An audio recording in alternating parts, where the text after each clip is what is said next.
What's up, ladies and gents? Xhalazors here, bringing you some more Star Wars The Old Republic PvP gameplay. For this one, I am on my bounty hunter Powertech. Pyrotech. Pyrotech is the name of the spec. Powertech is the class.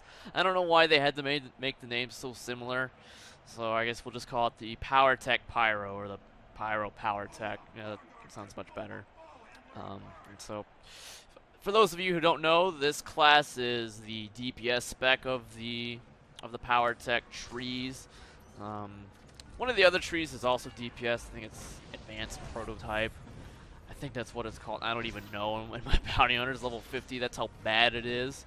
I mean, it is completely uneventful in every way whatsoever. The damage is just ass. All it does is bring a couple of utility to the class on top of some mediocre damage. I think I do more damage with my tank hybrid spec than I do with full advanced prototype. It is just terrible. The only saving grace that it has is that the animation on its final talent is pretty amazing. I mean, you wouldn't think that that much fire would be a single target attack, but I don't know. It seems a little excessive to me, but anyway, back to the Pyro Powertech. I mean, this class does monster damage. I actually rolled this class because some guy whipped the shit out of my mercenary bounty hunter.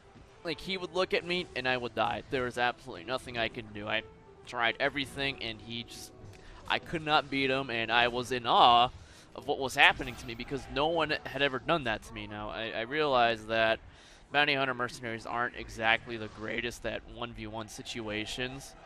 So, you know, I'm no stranger to losing to, like, you know, marauders and assassins who know what they're doing.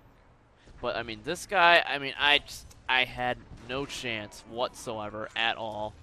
And because of him, I rolled a Powertech, and I am not disappointed.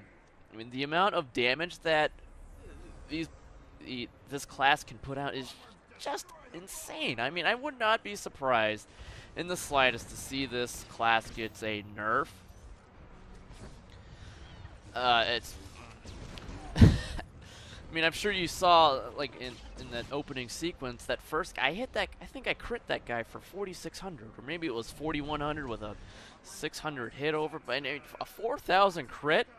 I mean, and that's insane, and numbers like that aren't exactly rare, because with the way the gear is set up and the talents and the cooldowns and all that stuff, I mean, it's just all multiplies into one big giant bowl of, or can of ass whipping destruction. I mean, that's the best way I can describe it.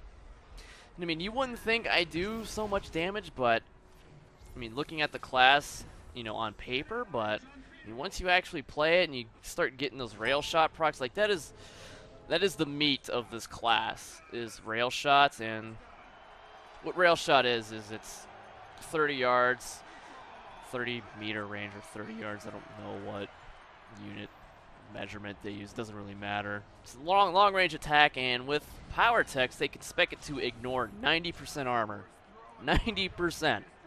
And they also, depending on which gear set you choose, at least the PvP gear sets, you can get 15% crits on top of the on rail shot alone, and that is exactly what you want. You want rail shot to crit as often as possible. And I think in my gear, I have 30% base, something like that. So 15% on rail shot, making it 45, and I have a 2-minute DPS cooldown, which increases my overall crit by 25% more.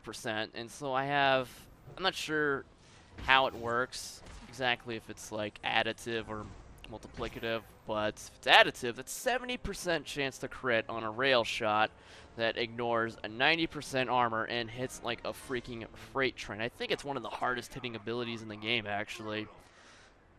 At least now that they nerfed operatives, I'm not sure. I think Powertechs are the highest, heaviest hitters now, at least blow for blow. Maybe not overall. Marauders might get the edge in sustained damage, but sustained damage on Powertechs isn't too shabby either. And like the way this class works, if you have no idea what Powertechs do, is rail shot normally is on, I think, a 12 or 15-second cooldown, but if you spec into Pyrotech, you get a talent to automatically refresh the cooldown on rail shot. It's 45% chance on every rocket punch you do, and rocket punch has a 9-second cooldown, and a 30% chance on every flame burst you do, which is your filler attack, is what you're always doing when you're not rail shotting or dotting people up or shoryukening people up a storm. And so, I mean, it is, I mean, you could, but due to the nature of RNG, like sometimes you'll just go into that dry spell where nothing is happening, no procs whatsoever, but then there are times where you hit a rail shot, followed up with a rocket punch, and then another rail shot procs, and then do a flame burst, rail shot proc, and then do another flame burst, and another rail shot proc. I mean, the damage capability is astounding. I mean, like I said, I would not be surprised to see Powertechs get nerfed, which would make me sad. I think what I would do is I would probably decrease the chance for the RNG procs. I mean, that's what because that's what really puts the class over the top. Is, I mean, sometimes RNG treats you well, and you're just popping off rail shots left and right. And that's a brief overview of my gear and talents. I've got 7 pieces of Battle Master in total, so not doing too bad as far as gear is concerned. Just got my Battle Master weapon today.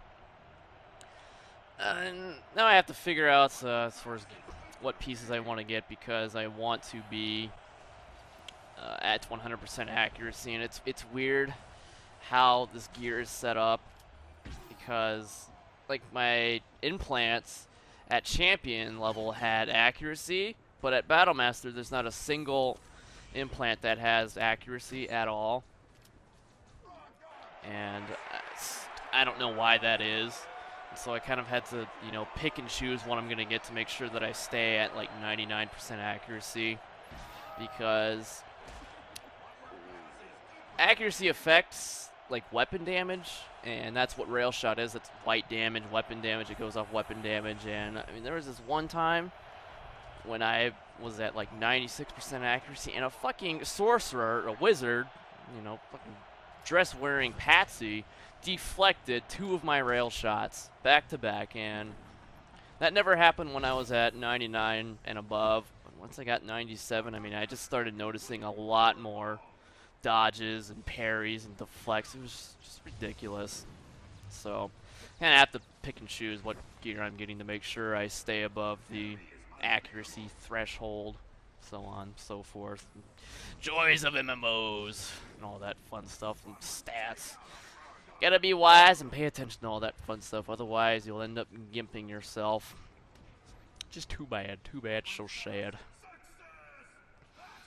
But yeah, I've also managed to piss off quite a few people with this Powertech, because once I see, like, I have a priority system of people I like to kill when my cooldowns are up, and those are always bounty hunters, commandos, and sorcerers.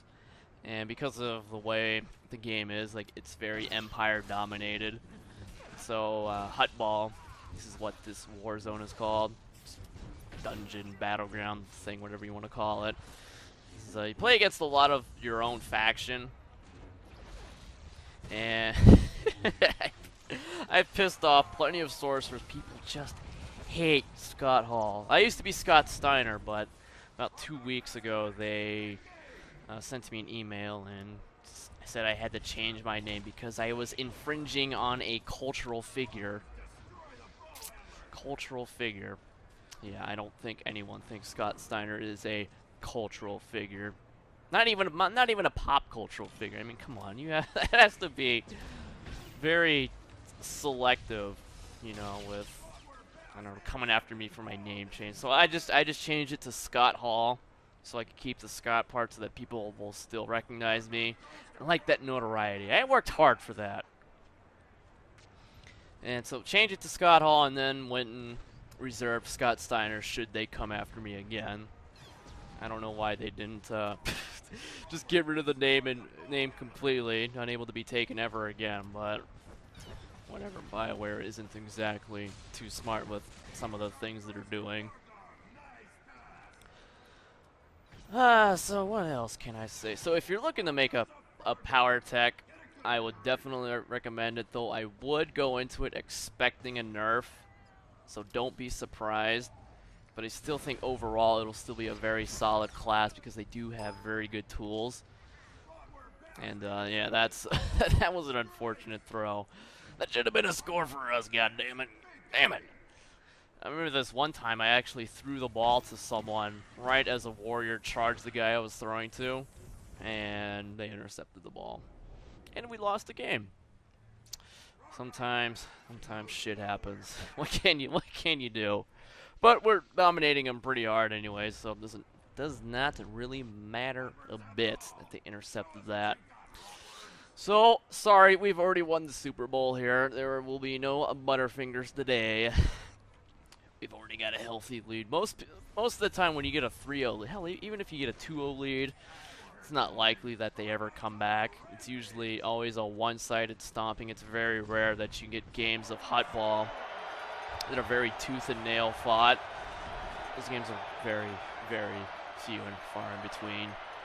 They do happen, just not very often. It's like seeing I don't know, a 4-leaf clover, something like that. I don't know, whatever. But I think like as a spec, the Pyro does very, very good damage, very nasty, but they're also very squishy. I mean, I'd go as far as to say that they're a glass cannon, because if you get focused by 2 or 3 people, you're gonna die fast, and there's nothing you can do about it, even if you have someone healing you. But if you do have cooldowns up, it is not unlikely to hop into a group of 3 people and walk out killing 2 of them. And if they're good, they know what they're doing, know how to mash their buttons, you'll only kill 1 of them. But killing 1 person out of 3 is still pretty good. But if you do manage to get into games where you're not being focused too hard, you will do amazing. Even if you are getting focused a lot and dying all over the place, you'll still do good damage just because of the way this class works. I mean, you can get the brunt of your damage off in like 4 seconds, like 4 or 5 seconds, and it's all instant cast and it's all ranged. Well, not everything. Flame Burst is a 10-meter range, which you wouldn't think makes that big of a difference, but after playing a Marauder, man, I wish some of his attacks were 10 meters. 10 yards. I think it's 10 meters. Yeah, it's 10 meters. Doesn't really matter. Whatever. It's got that little extra range so that people can't kite you too well. And behold the power of dots. Burn, bitch, burn. I had to stay there to make sure that he died. Always brings me great joy to kill someone with dots. But I lost my train of thought. God damn it, dots. Yeah, the 10-meter range on Flame Burst is amazing, and you have 30 meters on all of your important abilities. Your Fire Dot, which lets you use Rail Shot, Thermal Detonator, all 30 yards, and plus your auto attacks at 30 yards too, which you wouldn't think is too important, but auto attacks also have a chance to proc the Powertechs have 2 dots, one that they can control in an incendiary missile, and one that procs off of a combustible gas cylinder. It's like what they can buff their weapon with, and yeah, it's good. Maybe I'll get back into explaining it a little better. But yeah, monster damage, have 2 dots, 30, like a melee range hybrid, very amazing, and yeah, it has my seal of approval, and I don't know if you can read that, but I think that's 465,000 damage I used, and the next closest guy did like 200,000. So, yeah, Scott Hall is definitely all-powerful, and on that note, thanks for watching. Hope you enjoyed it, and as always, peace soup.